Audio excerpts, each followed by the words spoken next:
Ketua Umum Pengurus Besar Nahdlatul Ulama, Yahya Khalil Stakuf atau Gus Yahya, menegaskan tak ada niat untuk mengundurkan diri dari jabatannya. Hal itu disampaikan Gus Yahya menyusul dinamika internal di lingkungan PBNU. Gus Yahya turut mengklarifikasi bahwa hingga saat ini, dia tidak menerima surat resmi apapun terkait isu-isu internal yang beredar, termasuk dokumen risalah rapat harian Syuriah yang memintanya mundur dari kursi Ketua Umum PBNU. Pernyataan tersebut diungkapkan Gus Yahya setelah rapat koordinasi dengan sejumlah PWNU di Surabaya, Jawa Timur, Minggu 23 November 2025 dini hari. Dalam momen itu, ia menekankan pentingnya memverifikasi keaslian dokumen-dokumen yang beredar, termasuk dokumen risalah rapat harian Syuriah pada Kamis 20 November 2025 yang disebut meminta dirinya mundur. Gus Yahya menegaskan Syuriah PBNU tidak memiliki kewenangan untuk memberhentikan ketum dan struktur lain di dalam organisasi.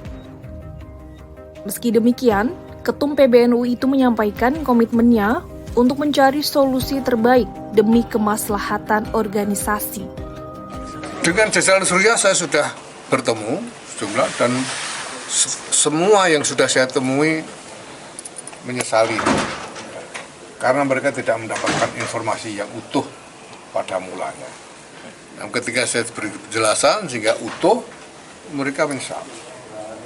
Dan insya Allah ya, mudah-mudahan dalam waktu dekat bisa diwujudkan pertemuan para kiai-kiai termasuk para kiai sepuh.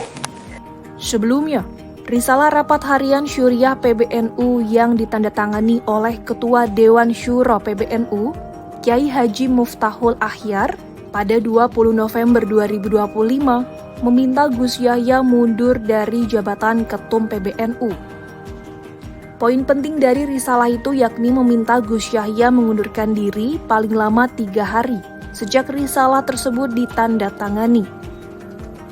Jika dalam 3 hari Gus Yahya belum mengundurkan diri, rapat harian Syuriah PBNU memutuskan akan memberhentikan Gus Yahya dari jabatannya.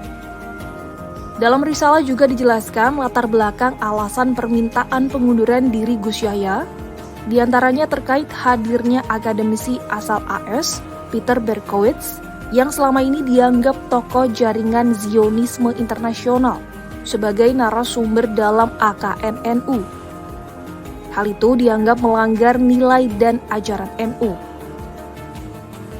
Alasan lainnya yakni tata kelola keuangan di PBNU mengindikasikan pelanggaran terhadap hukum syariat Islam, sehingga membahayakan eksistensi badan hukum PBNU.